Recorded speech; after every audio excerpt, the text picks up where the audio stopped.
we are incredibly honored to have you both here today. At Harvard Medical and Dental Schools, we have been trying to give a voice to so much of what Israelis have been facing. I'm sure many of you know, but for those who don't, on October 7th, over 240 innocent people were kidnapped and taken as hostages into Gaza. And unfortunately, so many were cruelly murdered, inhumane, sadistic acts of terror. And in the US, oftentimes, it's hard for people to hear the voice of Israelis, and it's really hard for people to really hear what so many families with so many people have been going through. And having you both here to share your stories, to share your voice, means more than you know. And I know that it's not easy emotionally for you at all. And I hope that you know that sharing your story is a way for us to give a voice to so many who we can no longer hear their voice. So thank you for being here and for giving them a voice. So maybe you can start by introducing yourselves, telling us a little bit about yourselves, and we can start there. Okay, of course. It's working. Okay, so my name is Adva Gutman-Tirosh. I'm an orthopedic surgeon, and I'm sister of Tamar Gutman. My sister was 27 years old, and for 27 days she was thought to be abducted. And after 27 days, we got the notice that her body was identified. And, I will tell the story in a minute, but I want Hila to introduce herself first. Yes, so I am Hila Gavrieli. First of all, I'm Adva's friend and admirer from medical school. Yeah, we've been friends since medical school. I'm a pediatrician, and I've been escorting Adva and her family since October 7th till this day.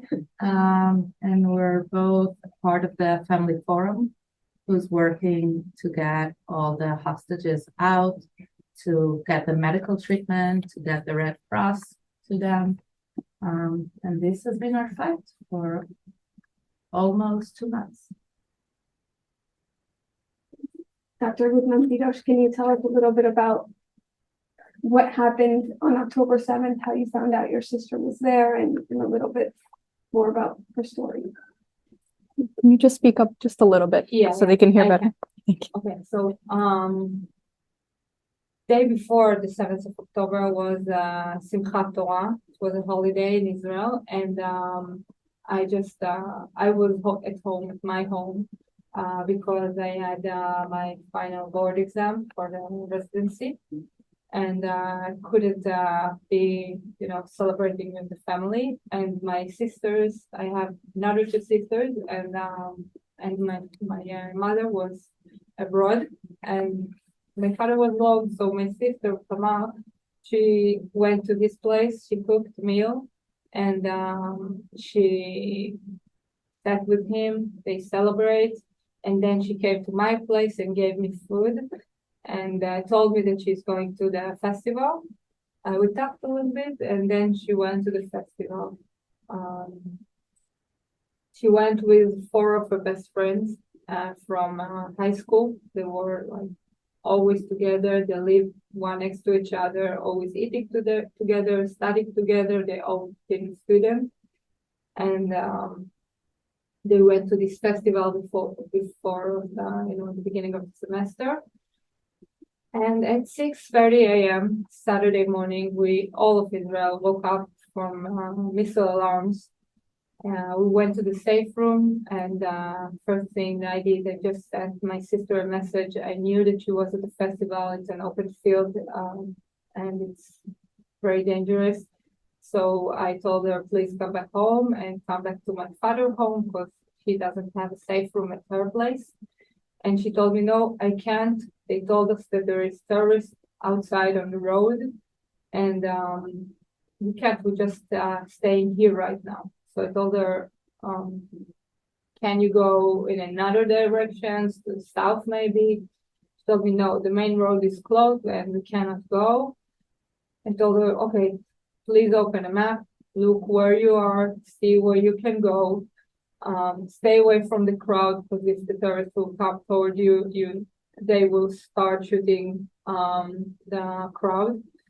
And she told me, okay, but everything is okay, don't you worry. She asked about my children, if they are okay because of the missiles.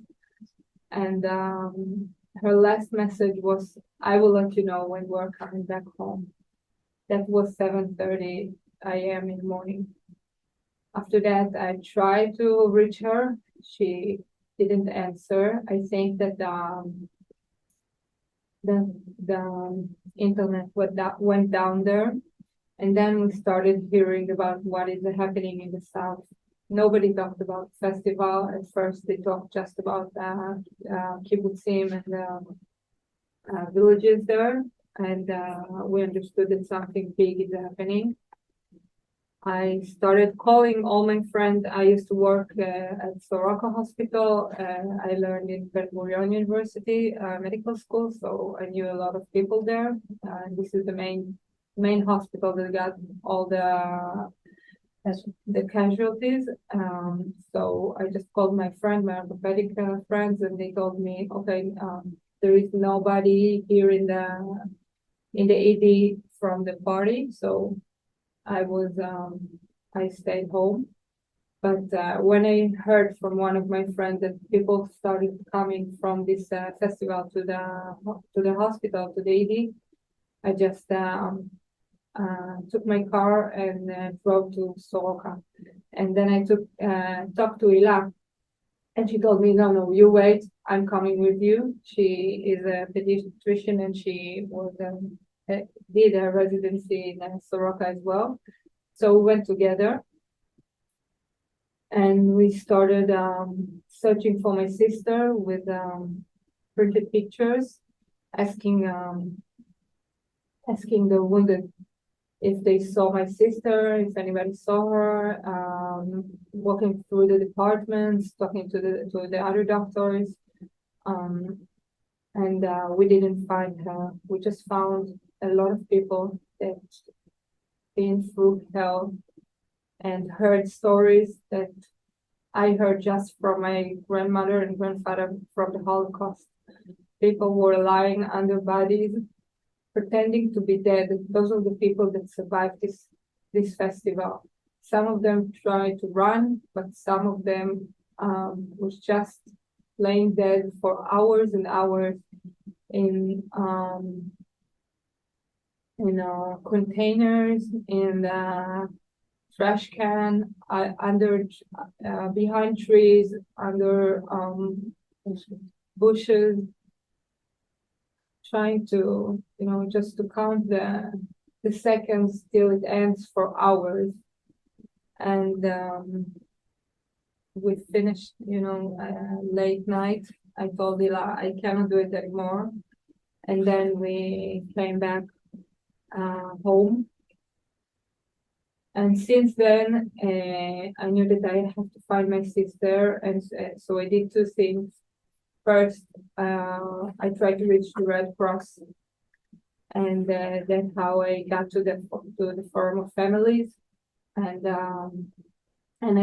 we met the Red Cross, the ICLC, a couple of times, and talked to them. But you probably know that we got nothing yet.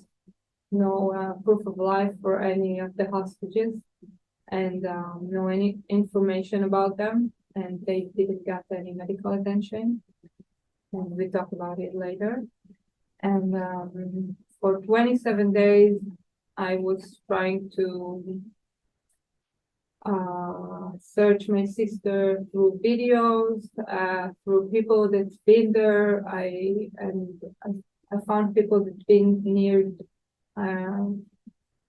the places that we know that she have been, because I did find my phone, and I know where her phone was last seen.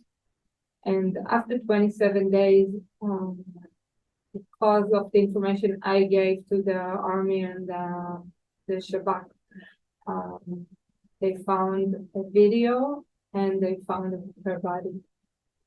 But they found the body on the ground after 27 days. The reason they didn't find it for so long is because after they killed her, they burned her and probably dissected her, decapitated, because they couldn't find a skull. So we don't have a lot of her.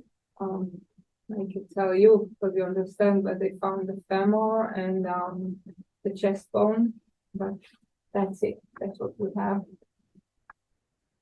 And yes, and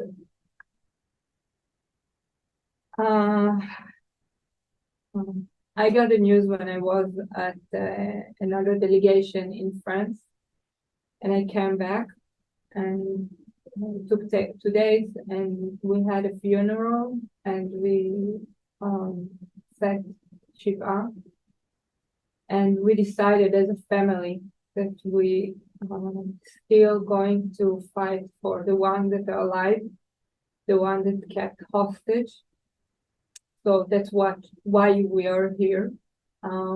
We're still fighting. We're still in touch with the Red Cross, and we believe that the ones that are alive are separate, and we need to bring them back. Life is matter for us, I think, for the Western world, but I think in the Jewish religion,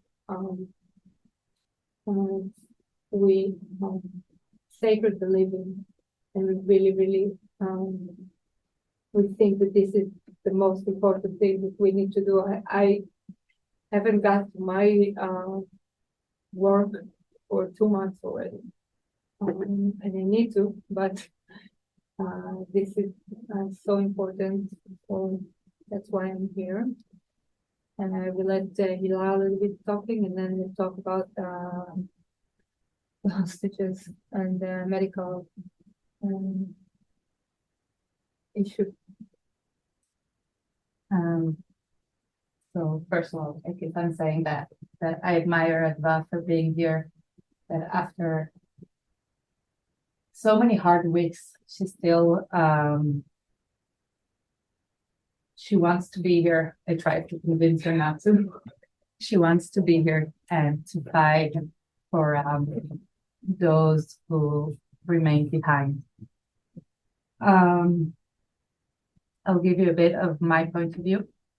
I'm a human rights activist. I volunteered in Physicians for Human Rights, and I volunteered in a refugee camp for Syrian people, Syrian refugees that have just landed on the shore of Greece with the rescue boats. I was there to meet them coming off the boats, hearing their stories. I was terrified hearing what they have to experience. But what we saw in the emergency room on October 7th is something beyond any normal person imagination. I've also been part of the ambulance service in Jerusalem doing 2000 and seen the suicide attacks. And again, the faces of the people getting in to the ER on that Saturday was something that we've never seen before. They were petrified. They told us stories that I think that the first couple of people that we talked to, again, going around with Kamal's picture, asking them if they saw her. At the beginning, I think they didn't believe their stories. Again, as Adva mentioned, people lying down underneath the bodies of their loved ones, trying not to breathe, not to make sounds, people being raped, people being dissected, stories that you can't even imagine.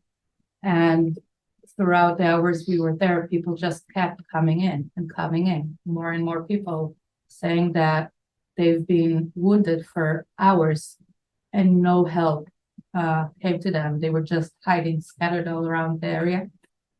I'll just, as medical teams, when we were in the ER walking around showing Tamar's picture, Adva, as an orthopedist, started treating the people that we were talking to. And I was hugging them and crying with them. So it was like a stereotype of a pediatrician and an orthopedic surgeon, which was, we were able to laugh at that even at that moment. Also, in the early hours of Saturday morning, there's a very strong group in Israel of women doctors that we really support each other and help each other. And when we realized that people in the Gaza Strip were understage basically and medical help can get to them, we opened like an online help where we got the phones of people who were with wounded people and called them and tried to help them over the phone.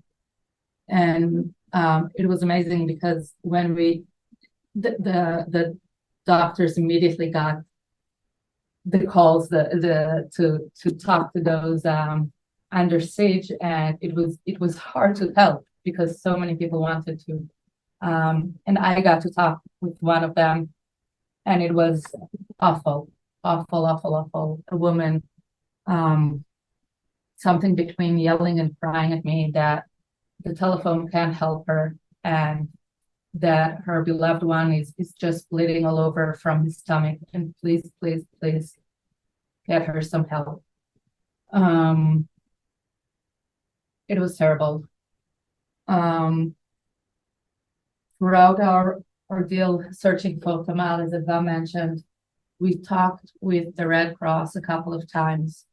We gave them a list of medications and the profiles, the medical records of the hostages that we knew about. And we didn't know a lot because a lot of, at the beginning anyway, we didn't know who was kidnapped, who was killed.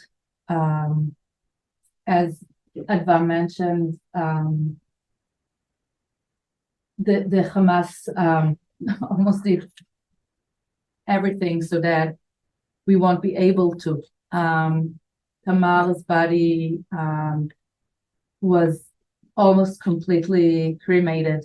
It was like the dust in Auschwitz. They didn't just burn the bodies, they made sure that the heat will be so high that nothing will remain. They just stacked the bodies on top of each other and did it while recording everything with body cams, which is awful. Just to understand how critical it is and why we're here and why we need your involvement and for you to cry out with us and get the Red Cross and medical help for those still in captivity. Just a couple of days ago, one of the women that got to Soroka, the hospital where I work at, who's an elderly woman, but the only serious medical condition that she has is hypothyroidism. My mom has it as well. She has to take one pill a day. Everything's fine. But she got to Soroka in critical condition when she's with a severe hypothermia, 82.5 Fahrenheit. So this is the released hostage. Yeah, this is a released hostage by Hamas. She was hypothermia, unconscious, with myxedema, something that we don't see in the modern world. We have more details about her, but I'm guessing we won't share it at this point. And the list of medications was given. Hamas didn't supply it. Those are basic human rights. I want to And for the because she had a couple more things like she had they told Okay. family Okay, approved. approved she had bruises all over her body because they dragged her on the ground probably that's what we understand from the size of the bruises and she had a diaper rash because she probably needed a diaper and they didn't change the diapers and the family really wanted to to us to say it because it's important for them to the world to understand what is going on with those hostages and she's not the only one when we thought that my sister is abducted my sister had a Crohn disease uncontrolled one and we was really afraid for her health and from that list, there is another woman that had diabetic and Crohn disease, and she doesn't get her medications. And the person with ulcerative colitis, a young one that don't get his medication. And you probably heard about the malnutrition that they have there.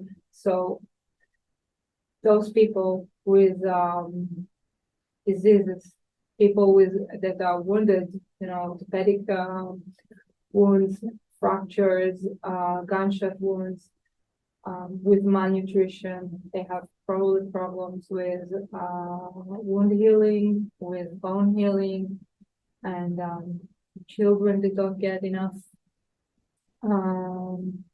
nutrition, vitamins, underground. It's a really it's a medical issue. It's humanitarian issue, and that's what we're saying all over the world. That this is not a political issue. We're talking about human rights, basic human rights. This is crime against humanity, crime against human. Forgot. Sorry. Never mind.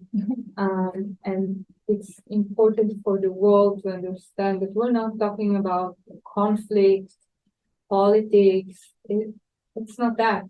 It's just human rights. And people should not be held hostage, abducted from their home without food, without medical care, without basic needs, diapers changing, babies. There is a baby that haven't been released yet. 9 months baby that we don't know if he's getting his formula. We don't know how they taking care of him. And he's still under capture. 9 years old, 9 months old baby. So I'm sorry. I don't know if you see, but we're trying to navigate because a lot of the information, specifically the medical information, first of all, we don't want Hamas to know so that they won't use it against the hostages. And that's a serious problem for us sitting across the Red Cross to know what we can allow them to know and what not, because what they're doing is inhuman. They can use people's needs against them. And second of all, now with people released, and actually with every story from that awful Saturday, there is a very delicate line between their privacy and what the world needs to know in order to take action.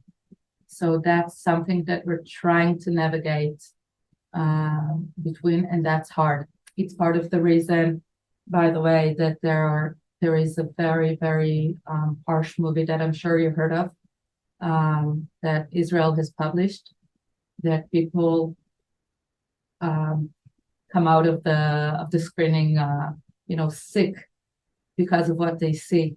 And I think that's part of the difference between humanity and Hamas, the fact that Israel is doing whatever they can not to have that movie published so that the soul of innocent people won't be damaged by what they see and what they see recorded by Hamas doing to civilians. In the last few days, part of the deals that have been made in order to free some of the hostages. Firstly, women and children have been released. A lot of the children are now in Schneider's Medical Children's Hospital. And I've talked just yesterday with Professor Avni, who's Gilad Avni, who's the head of the department there, and asked her about the kids' condition. And as you know, kids, they're fine. They can be distracted very easily, but we have no idea what happened to their gentle souls, what will happen in the next few days, few years. Their nutrition status is reasonably okay, but their moms have lost weight because whatever they had to eat, they gave their children. Those are stories that we've heard from the Holocaust. There are still people that we don't know where they are. A colleague of mine, a nurse from the pediatrics ER at Soroka, who lives in the Gaza Strip in one of the kibbutzim, has been missing for many days. We had no idea what happened to her, where she was. And when the first two women were released, two elderly women were released by Hamas, we heard that she was there treating people, helping them, begging Hamas for basic medical equipment like gauze and antiseptic and stuff like that. So that's how we know that she's alive. Those are the stories that we're dealing with. And as Adva said, it's what we're fighting for is for humanity. I mean, what happened in the Gaza Strip is not the Israeli-Palestinian conflict. It's far beyond that. And those are things that everyone in the world should be aware of. If the suicide bombing started in Israel and later on moved to the rest of the world, including this city, if we ignore and think what happened in the Gaza Strip is a local problem, then we're going to pay for it. I don't think that there's anything that I could say to follow any of that. I think it's important for you both to know that we are with you from afar. Adva, when you were telling your story, you could probably see the only thing I could think about was my older brother. You know, like it could have been me, it could have been any of us. And I think that even though we're not in Israel, we are a family. And I think really. Show me a picture of the mother. Please.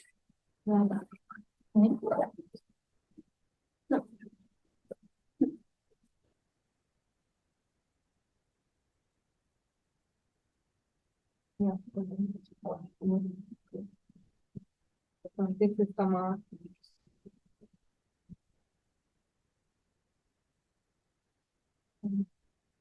It's like truly for us here, seeing everything, and thank you for being here and for sharing so much. I can't even imagine the strength it takes. Like I can tell you, yesterday sitting in class, I was getting constant updates about who are the hostages released. And I look up and I see my friend Betty, who's sitting in the row in front of me. And instead of both of us having our PowerPoint up and following the class, I see the faces of the hostages released on her computer screen. And I can, there's nothing that I think any of us could say that could help this, but just for you to know that we are with you. I want to ask, you came all the way here from Israel. What can we do in the US? How can we amplify your voices? What do we need to know, and how can we best help you? So I think two things is important. First is to stress that this issue is not a political one, and this is just a human rights issue. And second, we need a proof of life. We need to talk about it, that the Red Cross should provide a proof of life. And if he can't, he need to say out loud that it's not okay what Hamas is doing, and the Hamas should give them a proof of life. You need to say it out loud that Hamas is a terror organization that held hostages against the law, against the Geneva law, and this is for us so important. So the hostages will get medical attention. It's so important for the medical community to say it, that people should get their medical treatment. And we talked to the Red Cross and we talked to the WHO as well, and we actually got a good response from the WHO. But I think that the medical community all over the world should say it. This is a medical issue. It is, and we need to stress it, because people think that this is a political issue, that we have time to talk about it and to discuss it. And no, we're talking about people, ill people. Some of them are wounded that need help now, today. Because that woman that was released, if she would have stayed as a hostage for a couple more days, she probably would have died.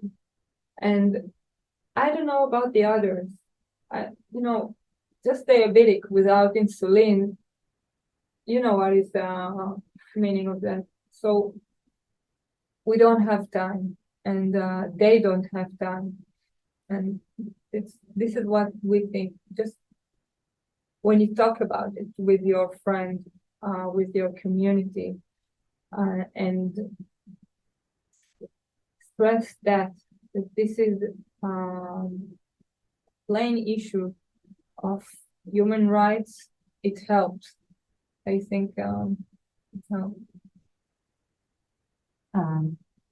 Yeah, again, first of all, for us as doctors, we know that we treat everyone without a difference. I think it's something that we didn't mention here, but it's important. I don't know how much time we have, but in everywhere, I think, and maybe especially in Israel, the medical field is a multicultural one. We have people working alongside each other, Jews, Arabs, religious and secular. We're all working together. Both Adva and I are working within communities that are mixed Arabs and Jews together. And it's, again, our Arab colleagues are with us.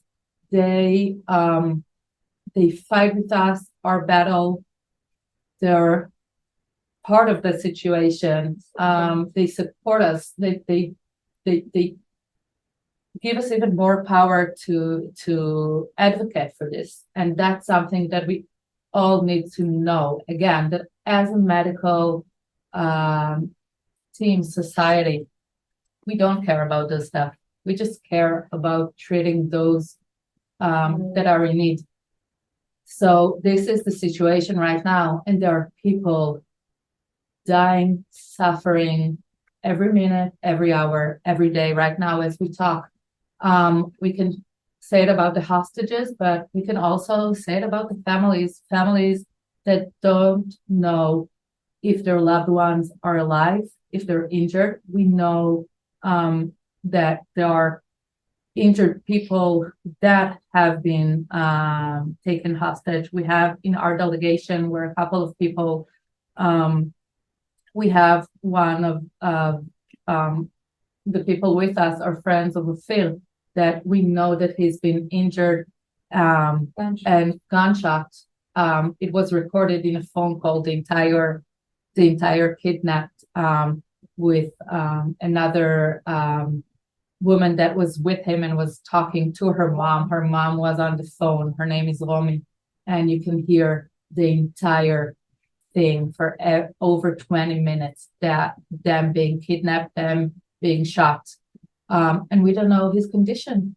Is he alive? Was he kidnapped? They destroyed the bodies so much, so maybe there are people somewhere and we don't know. So what you can do, as Adva said, is advocate for it as a humanitarian issue, not a political one, first of all, and don't let those people be forgotten.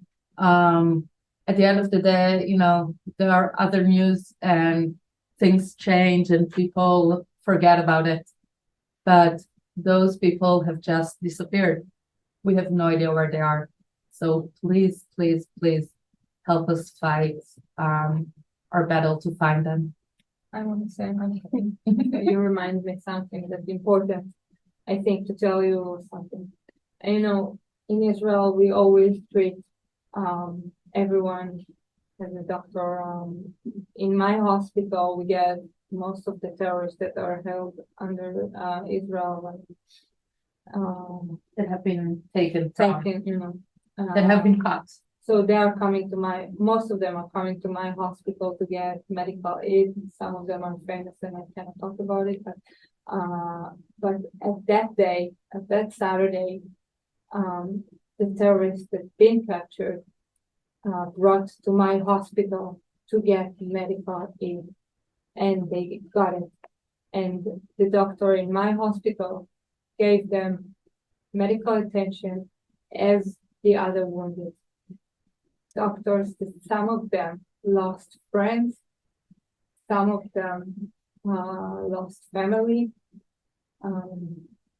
My colleagues gave medical attention, and I'm proud of them for doing so. And I think that I'm proud of my country for doing so, and will keep on doing that. Even though those people, minutes before or hours before, raped, killed, maybe one of them was the one that killed my sister, but we believe in human rights, and I'm proud of the medical society in my country for doing that. And it's important for me to know, for me to tell you that. And it was difficult for them. And actually, one of my colleagues that is Israeli Arab, it was so difficult for him. He started to cry, and they had to take him out of the trauma that the person that he was needed to treat and to exchange him. But it wasn't easy. It's not easy, but that's what we believe in. This is what we came to do as a doctor, to help people, even the bad ones. And it's important for you to know that, I think, and to tell them. Thank you. I don't know if we have any questions. Maybe I can just add one Please. thing for people who want to do. Just write a website. Maybe you can put it also on the Zoom chat. Hostages. So we just started the mailing list. Do you want to speak into the Yes. Yes. So bit.ly/act-hostages. And we just started this mailing list, just very low volume mailing list. We'll just forward there what things you can do as American citizens. the things from the מטה המשפחות החטופים. There is a WhatsApp group that they have for Boston, and there is an Embrace the Hostage initiative. So basically these initiatives that for you write to your congressman as American citizens. Make it bigger. Yeah. Thank you. But he's putting it on the screen. I just put it on the screen so everyone at home can see it. I just also want to say thank you so much both for being here. I have no words, I have really nothing I feel like that I can say, but it means so much that you're here. I can't imagine how hard it must be. I know for all of us here, as Tammy was saying, like we watch the news, we're sitting in it constantly day in, day out. We also have like family and friends and everyone there and people we've lost. And every time it's like, it feels so heart-wrenching. And I think especially we live in this era of social media and we see so much hate and so many like vile things online among our classmates in our schools, like here in Boston, that it's very disheartening. But to see someone with like the amount of strength that you two have, I think, as you were saying, like it really makes us have so much faith in the Israeli people and the Jewish people as an international community. So just, I think from all of us, thank you so much for being here. It means so much more than you can know. Thank you for having us. Thank you for having us. We really appreciate it. Our delegation, the delegations from the Family Forum is going around the world. And we feel the hug from the international community, the ones who give it. And it gives us a lot of strength and we appreciate it. And please help us spread the word and help all of us stay humane, basically. For everyone watching, we have recorded this and we will be sharing the link to everyone. So please share their stories. Thank you. And thank you.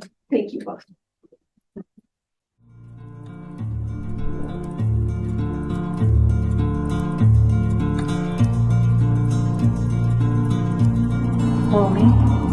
הורמונית המבוקש, הכל יהיה בסדר. אמא?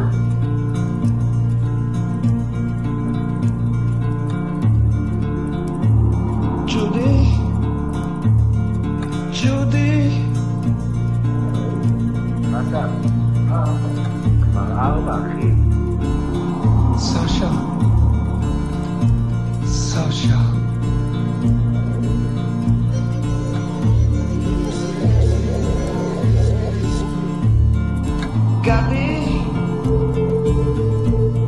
גדי.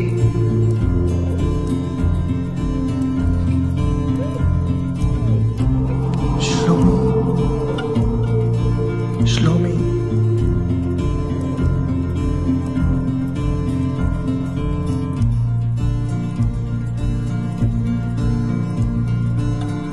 ירדן, אריאל, לולי.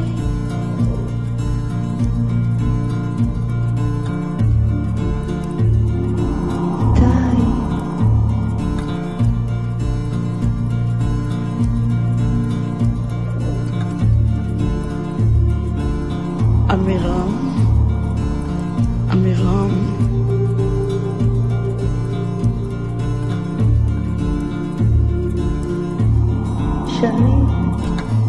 שני.